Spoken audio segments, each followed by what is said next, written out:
नमस्कार, आप देख रहे हैं 5 की बात। मैं हूं नगमा। ये बड़ा सवाल इस वक्त बना हुआ है कि यूक्रेन के बाद क्या अब एशिया में युद्ध का खतरा बढ़ गया है, क्योंकि चीन ने ताइवान को घेरते हुए अब तक की अपनी सबसे बड़ी मिलिट्री ड्रिल शुरू कर दी है और चीनी सैनिकों ने ताइवान बॉर्डर पर जमकर मिसाइलें दागी हैं।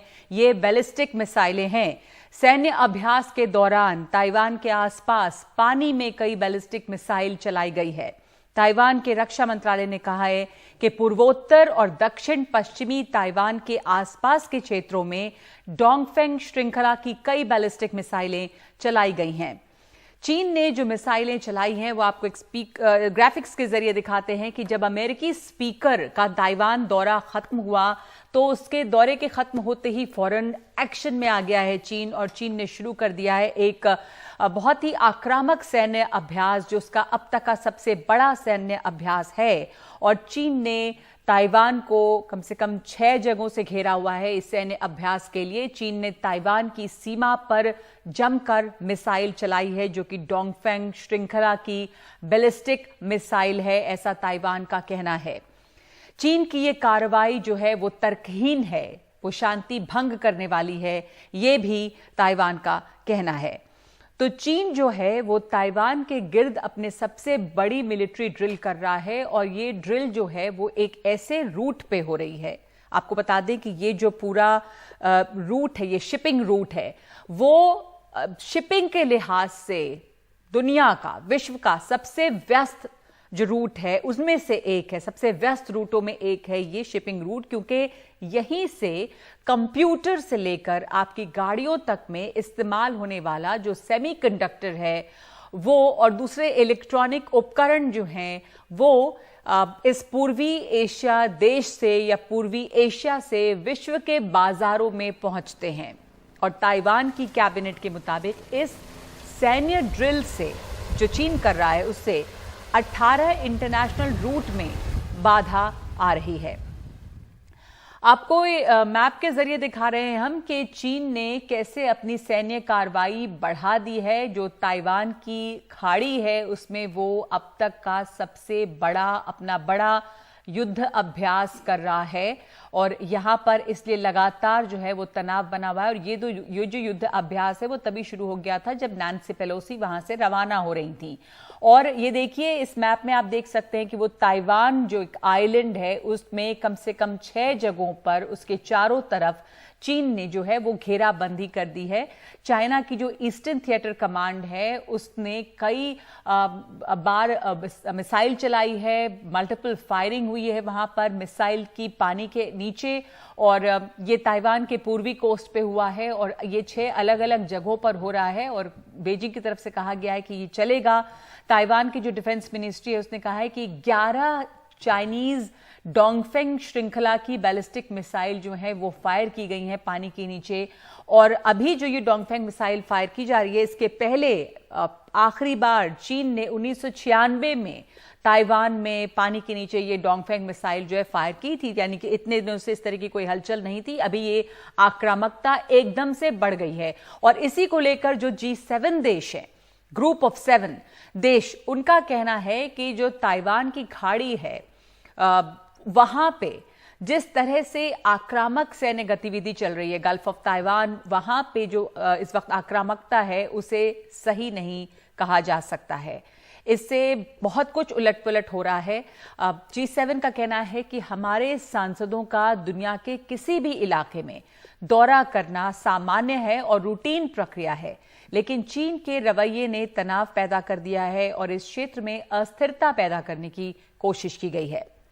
G7 देशों की ओर से जो बयान जारी किया गया है उसमें अमेरिकी विदेश मंत्री एंटनी ब्लिंकन के अलावा Canada, Germany, France, Italy, Japan और यूके के विदेश मंत्रियों के हस्ताक्षर हैं। ताइवान को लेकर अमेरिका और चीन के बीच जो टकराव चल रहा है इसमें दुनिया के कई और देश शामिल हो गए हैं। एक तरफ रूस ने बुधवार को बयान जारी करके अमेरिका पर आरोप लगाया कि उसने नैन्सी पेलोसी को ताइवान भेजकर विवाद को हवा दी है और ये उकसाने वाला काम किया है। दूसरी तरफ कनाडा भी इस मसले में कूद गया है और उसने चीन को इस तनाव के लिए जिम्मेदार ठहराया है। कनाडा की विदेश मंत्री मेलेनी जोली ने कहा है कि चीन जो कर रहा है उसे लेकर हम बेहद चिंतित हैं। इस सब के बीच आप देख रहे हैं कि एक बार फिर से अब रूस यूक्रेन का जो टकराव था, कुछ उसी तरह का टकराव या दो खेमे यहां पर अब एशिया में दिख रहे हैं। तो एक तरफ रूस चीन के सपोर्ट में आ खड़ा है, पाकिस्तान ने भी चीन के समर्थन में बयान जारी किए हैं, और दूसरी तरफ वो ग्रुप ऑफ 7 देश हैं जो इस पर चिंतित हैं और जो साफ कह रहे हैं कि हमारे सांसद कहीं भी जा सकते हैं। और ये पूरा झगड़ा ताइवान को लेकर है, ताइवान के ऊपर चीन का जो दावा है उसे लेकर है। तो ताइवान दुनिया के लिए क्यों इतना अहम है, यहां पर जो तनातनी है वो दुनिया को किस तरह से खतरे में डाल सकती है, आपको इस ग्राफिक के जरिए बताते हैं कि आखिर क्यों इतना अहम है ताइवान। चीन ताइवान युद्ध अगर हुआ तो पूरी दुनिया पर कैसे इसका असर होगा, क्योंकि ग्लोबल इकोनॉमी पर जो सप्लाई चेन है उस पर बिखरने का खतरा है। इतनी जुड़ी हुई है सप्लाई चेन आजकल, ये बिखर जाएगी। ताइवान सेमीकंडक्टर का हब है, सेमीकंडक्टर जो कि कई अहम उद्योगों की रीढ़ माना जाता है, जैसे आपका स्मार्टफोन हो गया, पूरा ऑटो सेक्टर है, इलेक्ट्रॉनिक्स है, ये सभी तबाह हो सकते हैं। बल्कि ऑटो सेक्टर की तरफ से ये कहा गया, ये फिक्र जताई गई है ताइवान से भारत इलेक्ट्रिकल मशीनरी, इलेक्ट्रिकल उपकरण लेता है, मशीन टूल्स हैं, प्लास्टिक और ऑर्गेनिक केमिकल्स का भी आयात होता है। तो ताइवान छोटा सा देश है, आइलैंड है, लेकिन यहां पर जो तनातनी है उसे लेकर दुनिया फिर से एक बार चिंता में पड़ गई है। हमारे साथ इस वक्त मौजूद हैं स्कंद तयाल इस पर चर्चा के लिए, पूर्व राजनयिक, और हमारे साथ मौजूद हैं मोहन गुरुस्वामी जो अर्थशास्त्री हैं। बहुत बहुत स्वागत आप दोनों का। सबसे पहले मैं आपसे जानना चाहूंगी एम्बेसडर स्कंद तयाल के, इस समय चीन जो अपनी अब तक की सबसे बड़ी मिलिट्री ड्रिल कर रहा है, ताइवान को उसने 6 जगहों से कम घेरा हुआ है, और ताइवान इसे कह रहा है कि तार्किक है, इलॉजिकल है।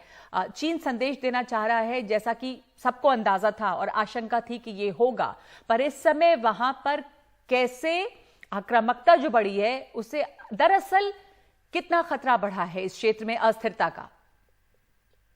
अस्थिरता का खतरा अवश्य बढ़ा है। सबसे पहले 2 जनरल कमेंट ये हैं कि नैन्सी पेलोसी को इस समय ताइवान जाने की कोई आवश्यकता नहीं थी, और उन्होंने अपनी विजिट प्लान करके अननेसेसरीली इस एरिया में, इंडो पैसिफिक रीजन में तनाव बढ़ाया है। दूसरी चीज, जो भी चीन कर रहा है वो उसको करना ही था, उसने पहले भी काफी वार्निंग दी थी और अमेरिका पीछे नहीं हट सकता था, वो सब हम जानते हैं।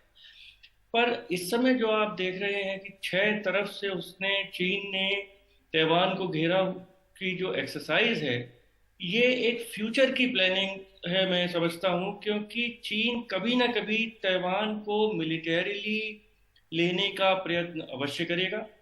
शायद अभी नहीं तो 10 साल बाद, या जब वो चाहेगा कि उसमें इतनी शक्ति है कि अमेरिका को दबा सकता है और अमेरिका के खिलाफ एक्शन वो ले सकता है।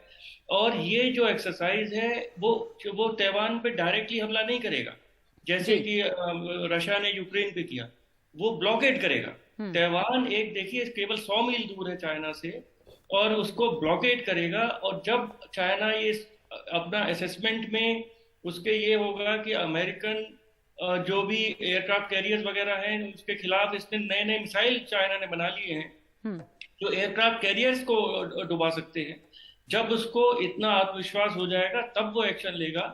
पर नैन्सी पेलोसी के इस विजिट से बिल्कुल खामखा इस पूरे एरिया में एक तनाव बढ़ गया है। और तो मैं आप हैं कि 4 दिन बाद जो ये एक्सरसाइज खत्म हो जाएंगी और चाइना पीछे हट जाएगा, और ये भविष्य बताएगा।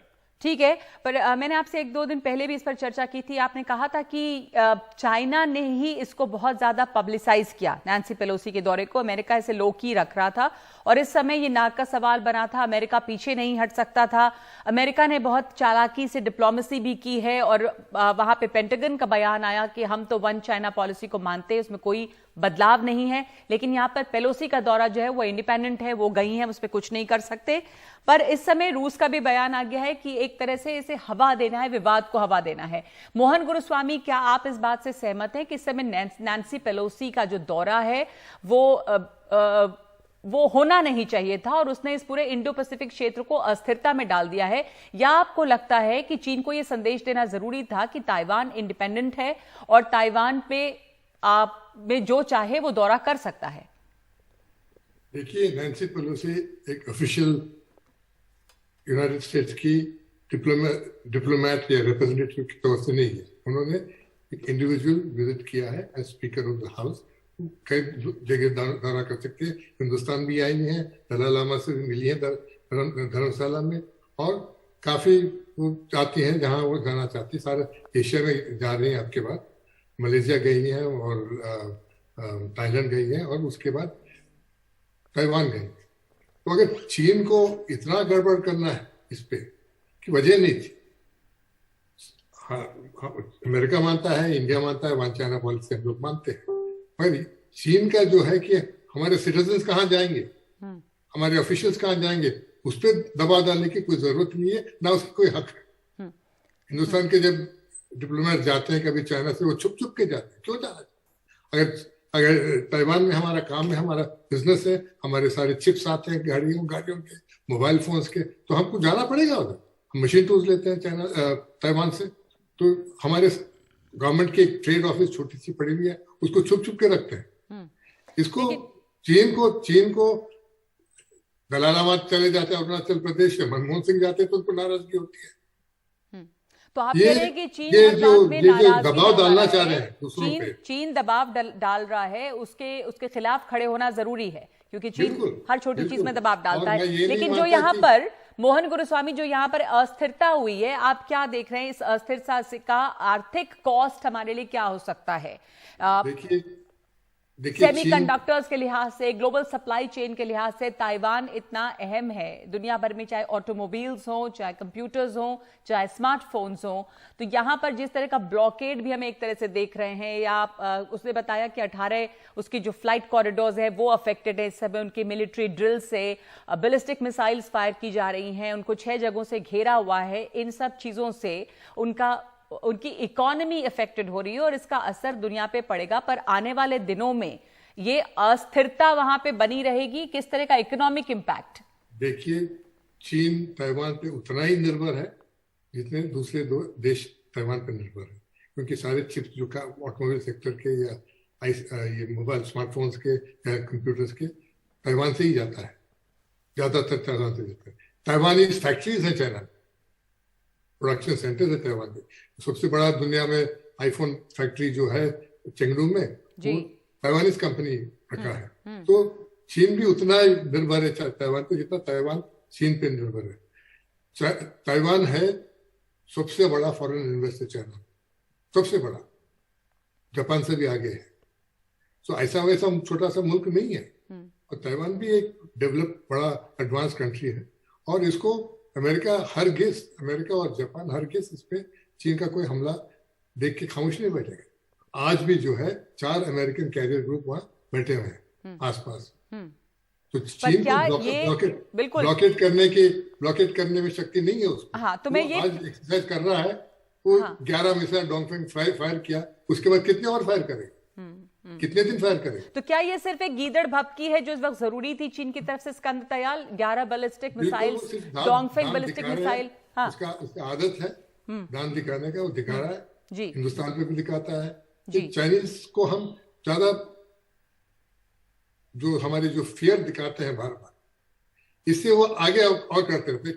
कभी ना कभी जी, एम्बेसडर दत्तायाल, आप मानते हैं कि चीन की ये एक तरह से गीदड़ भपकी है, इसके लिए करना जरूरी था? 11 डोंगफेंग श्रृंखला की बैलिस्टिक मिसाइल उसने फायर की, वो एक ब्लॉकेड है, पर इकोनॉमिकली ताइवान उसके लिए भी उतना ही जरूरी है। और ये आपको लग रहा है कि उसको करना जरूरी था, ये सब आक्रामकता दिखाना, और इससे ज्यादा कुछ नहीं है? और अगर वहां पे, या ये डर है कि जिस तरह हमने यूक्रेन को मोहरा बनते हुए देखा रूस और अमेरिका की जंग में, यहां कहीं चीन और अमेरिका के टकराव में ऐसे ताइवान क्या मोहरा बन रहा है?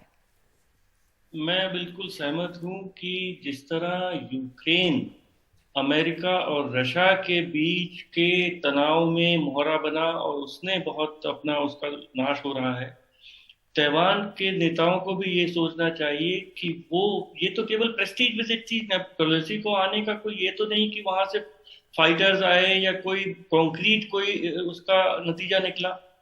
पर देखिए, मेरा ये मानना है कि जहां जहां अस्थिरता है, चाहे वो हमारा गलवान और लद्दाख हो, चाहे ताइवान हो, जहां 2 देश क्लेम करते हैं, वहां यथास्थिति को किसी देश को डिस्टर्ब नहीं करना चाहिए, नहीं तो वहां कुछ भी परिणाम हो सकते हैं। जो हमने देखा, चीन ने यथास्थिति को परिवर्तन करने की कोशिश की लद्दाख में, और देखिए 50,000 ट्रूप्स हमारी और 50,000 उनकी वहां पे लगी हुई।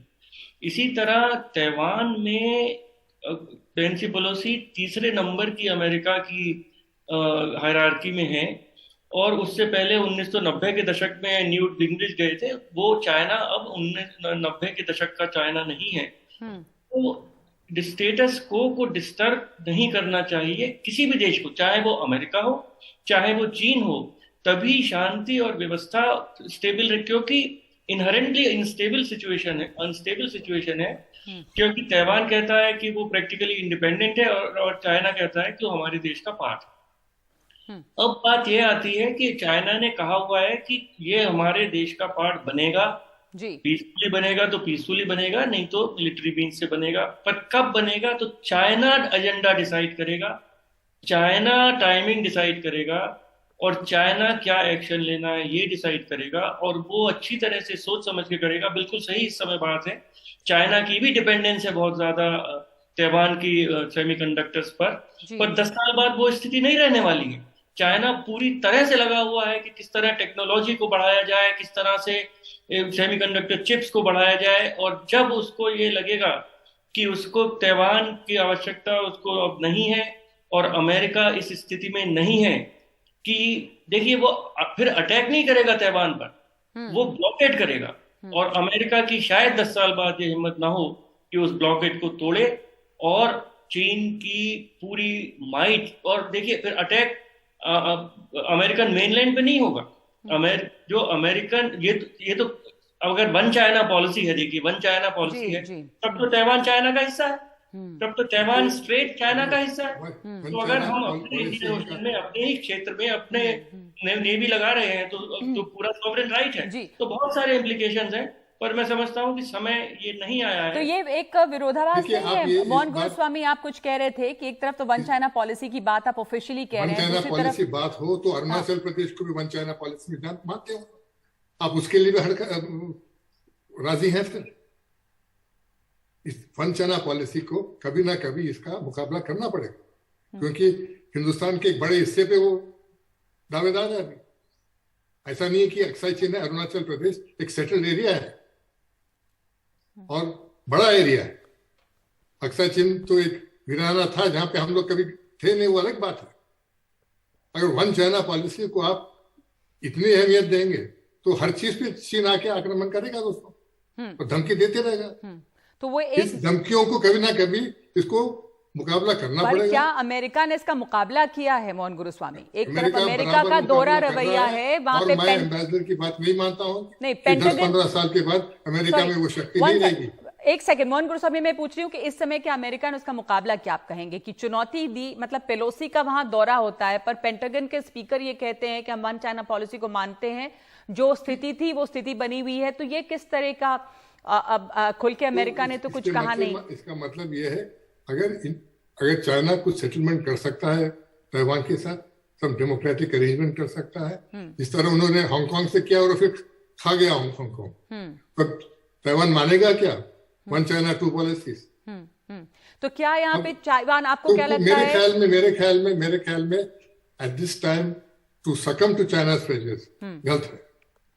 और तो चाइना के सामने घुटने नहीं टेकने चाहिए, आप ये एक तो कह रहे हैं। बिल्कुल और नहीं करना चाहिए इस प्रेशर, और उसकी एपेटाइट रुकेगी नहीं। ओके, आज ताइवान पे आएगा, कल अरुणाचल प्रदेश पे आएगा, कहीं ना कहीं कलकत्ता में टेंगड़ा है चाइनीज हीरा, उस पे भी आ जाएगा। ठीक है, रोक नहीं सकते। अम्बेसडर दयाल, आपसे पहले भी बात जब हुई थी तो आपने ये कहा था कि ये और कई लोगों ने कहा कि ये पेपर टाइगर है और बहुत ज्यादा ऐसा नहीं है कि चाइना कुछ दरअसल करेगा, पर हाँ इस तरह की धमकियां देता रहेगा। पर इस समय चाइना और ताइवान के बीच में क्या एक टकराव जैसी स्थिति दिखती है? क्योंकि ये है कि एक सिग्नल आ रहा है ताइवान की तरफ से कि वो चीन के सामने घुटने नहीं टेकेगा, झुकेगा नहीं, उसकी भी गुरिल्ला फोर्सेस जो हैं वो तैयार हैं। तो क्या एक हम संभावित यहाँ पे टकराव का क्षेत्र इस समय देख रहे हैं? और जिस तरह के बयान आए हैं तो अब आप देखिए कि दुनिया दो हिस्सों में बटी दिख रही है इसके ऊपर फौरन। नैन्सी पेलोसी का एक दौरा इतना बड़ा एक जियोपॉलिटिकल इवेंट होके रह गया है कि उसमें अब G7 देशों की तरफ से बयान आता है कि दौरा होना चाहिए था और ये बर्दाश्त नहीं करेंगे जिस तरह की आक्रामक सैन्य गतिविधि ताइवान की खाड़ी में चल रही है। दूसरी तरफ यहाँ रशिया समर्थन में आता है और कहता है ये गलत दौरा था। तो एक दौरा और उसको लेकर पूरे विश्व में एक तरह से एक जियोपॉलिटिकल स्टॉर्म हासिल, इसका क्या कितना अहम संदेश और कितनी अस्थिरता या क्या एट स्टेक है अभी? देखिए, दो चीजें हैं। अगर आप ताइवान की इंटरनल राजनीति को देखें पिछले 10 वर्ष में, तो पहले जो फोर्सेस इंडिपेंडेंस चाहती थी और जो फोर्सेस ज्यादा एकोमोडेशन बीजिंग से चाहती थी वो करीब करीब बराबर थी। पर पिछले 5-6 साल में जो फोर्सेस, जो ये प्रेसिडेंट साई इंग-वेन की पार्टी और जो इंडिपेंडेंस की तरफ बढ़ना चाहते हैं, वो अधिक मजबूत हुई हैं।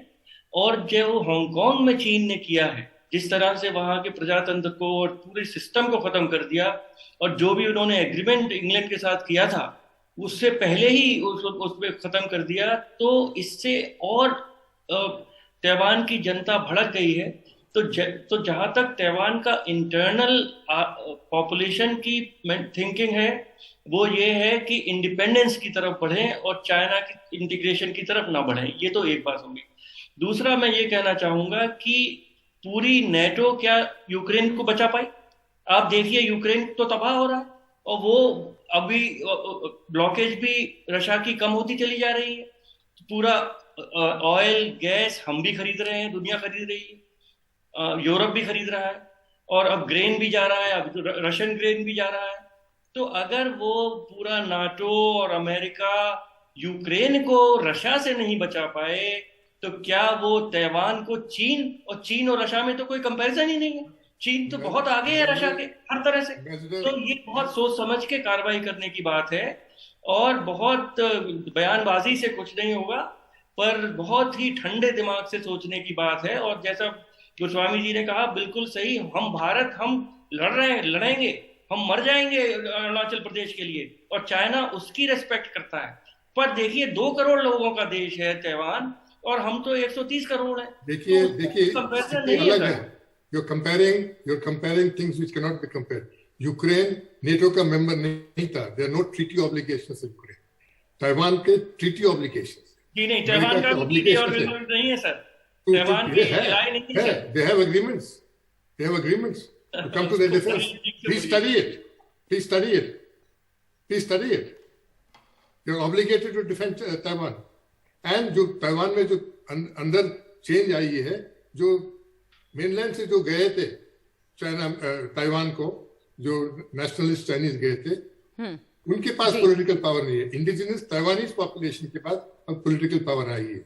Indigenous Taiwanese people are a separate nationality, एक सब नेशनलिटी है चाइनीज। जी बट मोहन गुरुस्वामी, एक सवाल मैं इसमें जोड़ दूं। हमने देखा, जैसा एम्बेसडर दयाल ने कहा, कि यूक्रेन में तमाम इंटरनेशनल संगठनों के बावजूद यूक्रेन को वो झेलना पड़ा जो वहां पे हुआ, उसके ऊपर आक्रमण।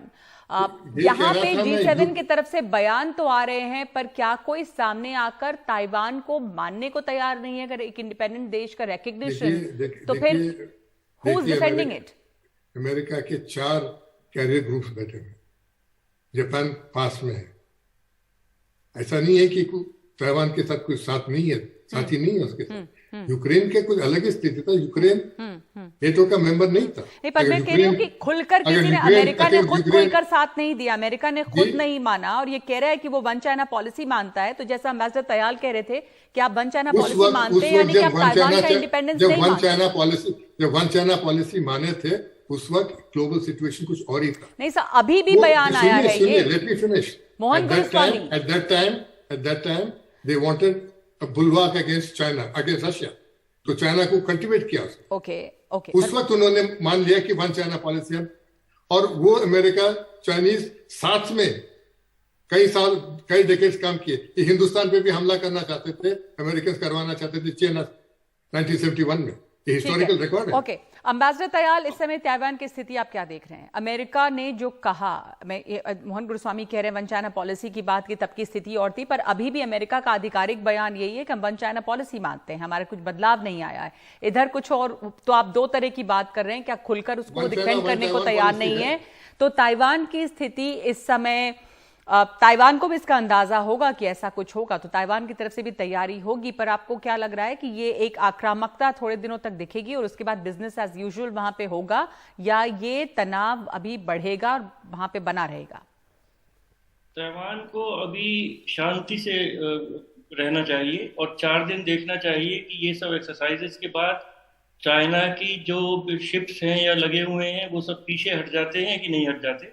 अगर पीछे हट जाते हैं तो इस मामले को यहीं खत्म समाप्त कर देना चाहिए, और अगर वो फोर्सेस रहती है तब तो देखिए ताइवान अकेला कुछ नहीं कर सकता, फिर अमेरिका के ऊपर है कि वो इस बात को कितना बढ़ाना चाहता है, और ये तो भविष्य ही बताएगा। जी, धन्यवाद आप दोनों का। ये सवाल इस वक्त बने हुए हैं कि क्या ड्रैगन यानी चीन के आगे जो है वो ताइवान झुकेगा?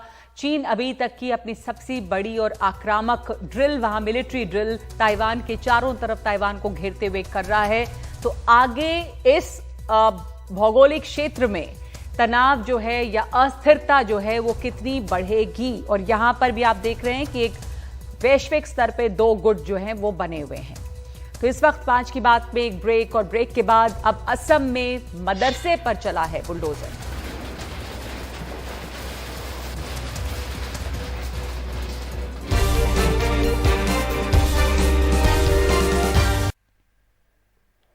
असम के मुख्यमंत्री हिमंता बिस्वा शर्मा ने आज कहा कि असम जिहादी गतिविधियों का गढ़ बन गया है। बीते 5 महीनों में बांग्लादेशी आतंकी संगठन अंसारुल इस्लाम से जुड़े 5 मॉड्यूल यहां सक्रिय हैं। मुख्यमंत्री ने कहा कि युवाओं को वर्गलाने के लिए अंसारुल इस्लाम के 6 बांग्लादेशी सदस्य असम में घुस आए थे, और इस साल मार्च में बारपेटा में पहले मॉड्यूल का खुलासा तब हुआ जब उनमें से एक गिरफ्तार हुआ। मुख्यमंत्री का ये बयान एक ऐसे समय में आया है जब आज सुबह एक मदरसे को बुलडोजर से गिरा दिया गया। ये कार्रवाई मदरसे के संस्थापक के अलकायदा की भारतीय उपमहाद्वीप इकाई से रिश्ते को लेकर की गई है। मदरसे के संस्थापक मुफ्ती मुस्तफा को गिरफ्तार कर लिया गया है। असम सरकार ने जिहादी गतिविधियों के आरोप में मदरसे को पहले ही सील कर रखा था। ये मदरसा मोरीगांव जिले के मोरियाबारी में स्थित है। Specific information was received that a person by the name of Mustafa, alias Mufti Mustafa, son of Rustam Ali, Sahari Gaon, PS Moirabari, is an important financial conduit of the recently busted an ABT module in India.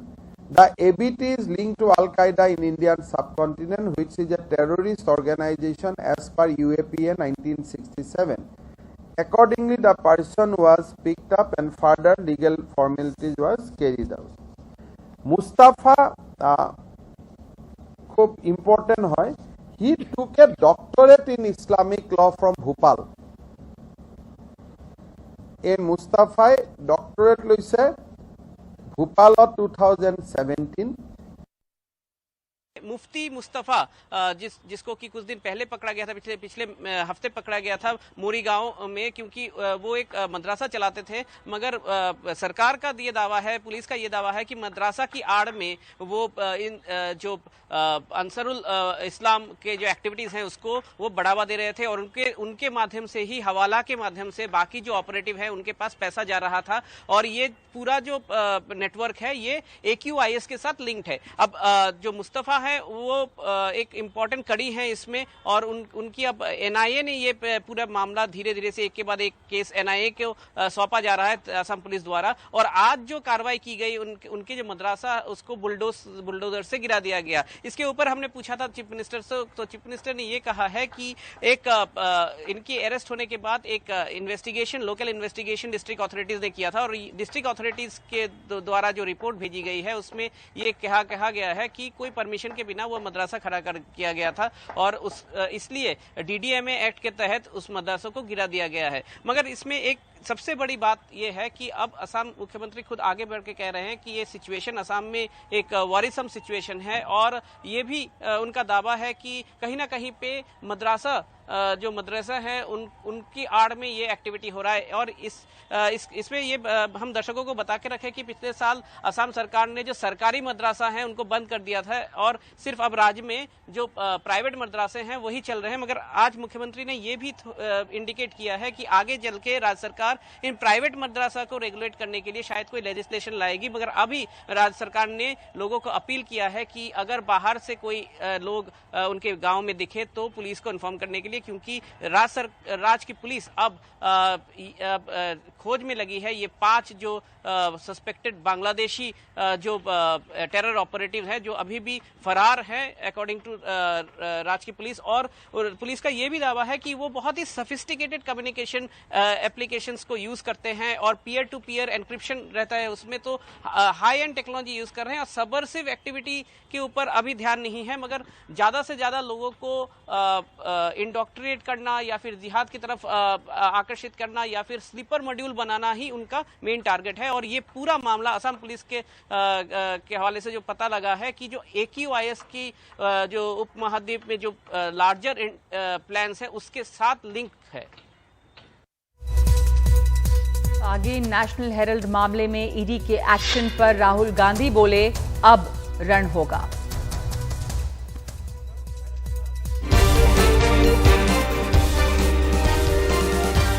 और मल्लिकार्जुन खड़गे ने आज खुद राज्यसभा में बताया कि ED ने उन्हें 12:30 बजे बुलाया। राज्यसभा में विपक्ष के नेता मल्लिकार्जुन खड़गे ने ईडी की तरफ से जारी समन पर सवाल उठाते हुए कहा कि जब सदन चल रहा है उस समय मुझे समन करना क्या उचित है? और क्या ऐसे में डेमोक्रेसी जीवित रहेगी? क्या हम संविधान के तहत काम कर पाएंगे? उन्होंने इस मुद्दे पर चर्चा की अपील की। उनके आरोपों का जवाब देते हुए राज्यसभा में सदन के नेता पीयूष गोयल ने कहा कि सरकार किसी भी एजेंसी के काम में दखल नहीं देती है। विपक्ष का आरोप बेबुनियाद है। उन्होंने कहा कि किसी ने अगर गलत किया है तो एजेंसी अपना काम करेंगी। Don't disturb please.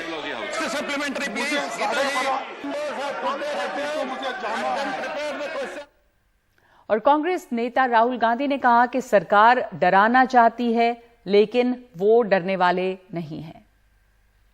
देखिए, ये पूरा इंटिमिडेशन का अटेम्प्ट है। ये सोचते हैं कि थोड़ा सा मतलब प्रेशर डाल के हमें चुप कर देंगे, जो गलत नहीं होने वाले हैं। जो इस देश में नरेंद्र मोदी जी, अमित शाह जी कर रहे हैं लोकतंत्र के खिलाफ, उसके खिलाफ हम खड़े रहेंगे, चाहे कुछ भी कर। भागने की कौन बात कर रहा है? भागने की वो बात कर रहे हैं। देखिए, सुनिए बात, हम इंटिमिडेट नहीं होंगे। हम नरेंद्र मोदी से नहीं डरते हैं। समझ गए बात? कर लें जो करना है, कुछ फर्क नहीं पड़ेगा। राहुल जी बोलने दीजिए। जो मेरा काम है देश की रक्षा करना, लोकतंत्र की रक्षा करना, देश में जो हार्मनी है उसको मेंटेन करना, वो मैं करता रहूंगा। जी, ये कुछ नहीं करना तो मैं मतलब बिल्कुल नहीं डरता हूँ। जो अपने घर के बाहर पे बैरिकेडिंग हुई है उसको कैसे देखते हैं आप सर? और लगाएं और बैरिकेडिंग करें। और सर, आपको जिस तरह से कल AICC मुख्यालय को भी बैरिकेड किया गया है। सच्चाई को बैरिकेड नहीं करा जाता। लेकिन क्या किया? पुलिस ने मना किया है, परमिशन नहीं दे रही पुलिस। आप लोग प्रेस जारी रहे तो रोकिए, बिल्कुल रहेगा, बिल्कुल। और इससे पहले बीजेपी प्रवक्ता संबित पात्रा ने कहा था कि देश के कानून और संविधान को पीठ दिखाकर भागना संभव नहीं है। चाहे वो कांग्रेस की अध्यक्षा हो, चाहे वो कांग्रेस के पूर्व अध्यक्ष हो, चाहे वो आम जनता हो, सबके लिए देश का संविधान, देश का कानून एक बराबर है। तो देश के कानून के साथ रण, देश के कानून के साथ युद्ध, यह संभव नहीं है, यह उचित नहीं है। और देश के कानून और संविधान को पीठ दिखा करके रन, यह भी संभव नहीं है। और एक ब्रेक के बाद हम ये देखेंगे कि उद्धव गुट को अब सुप्रीम कोर्ट से किस तरह की राहत मिली है।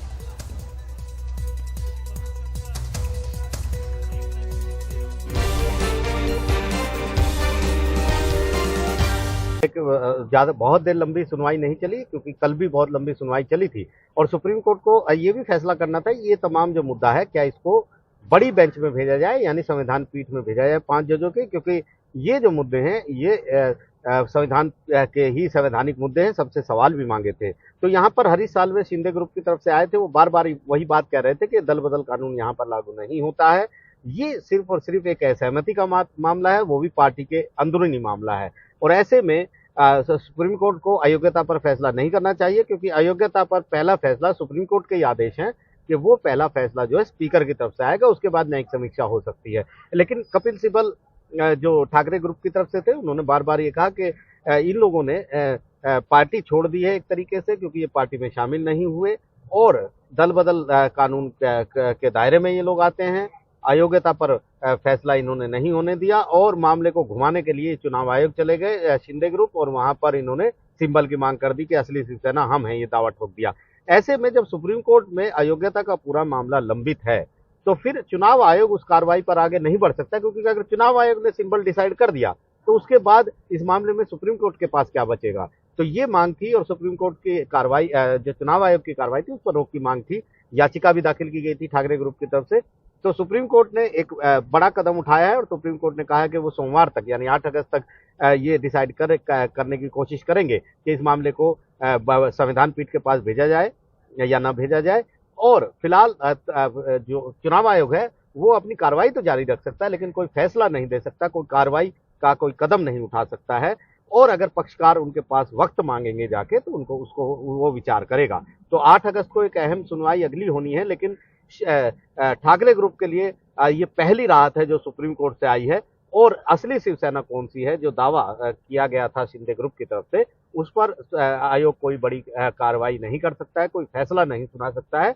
सुनवाई का जो प्रोसेस है, जो कार्रवाई का, वो चलता रहेगा, वो एक अलग बात है। सुप्रीम कोर्ट ने कोई आदेश जारी नहीं किया, लेकिन साफ तौर पर चुनाव आयोग को कह दिया है कि वो कोई भी जो है एक्शन इस मामले में ना ले, कोई कार्रवाई ना करे। तो बड़ी राहत यहाँ पर सुप्रीम कोर्ट से मिली है शिंदे ठाकरे ग्रुप को इस मामले में। कुलदीप बिश्नोई आज बीजेपी में शामिल हो गए हैं। ये हरियाणा के मुख्यमंत्री मनोहर लाल खट्टर ने बीजेपी में उनका स्वागत किया है। कुलदीप बिश्नोई ने कल ही हरियाणा विधानसभा से इस्तीफा दे दिया था।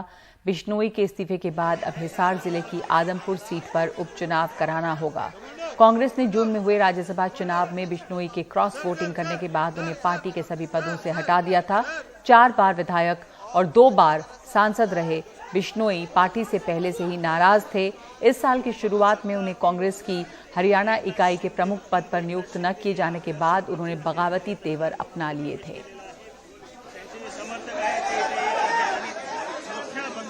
श्री कुलदीप बिश्नोई जो पूर्व में, जैसा हमको जानकारी है कि 2 बार ये सांसद भी रहे हैं और 4 बार विधायक भी हुए हैं।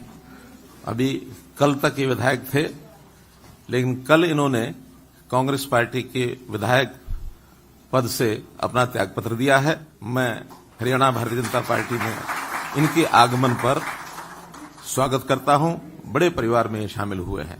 भारतीय जनता पार्टी और मेरा, जैसा आदरणीय मुख्यमंत्री जी ने भी बोला, ओम प्रकाश धनखड़ जी ने भी बताई बात कि हमारा चोली दामन का साथ था। 3 साल हमारा गठबंधन रहा, बहुत बढ़िया गठबंधन रहा, बहुत स्नेह रहा आपस में। लेकिन अंत में आके कुछ मतभेद हुए, लेकिन मनभेद नहीं हुआ हमारा। इसका प्रमाण आज आपके सामने है कि एक बार पुनः मैं इन सबसे आशीर्वाद लेने इनके बीच में आया हूं, खुद चलकर। बीजेपी मुख्यालय में पार्टी की सदस्यता लेने के बाद कुलदीप बिश्नोई बीजेपी अध्यक्ष जेपी नड्डा से मिले। बीजेपी में शामिल होने से पहले भी वो दिल्ली आकर जेपी नड्डा और अमित शाह से मिले थे।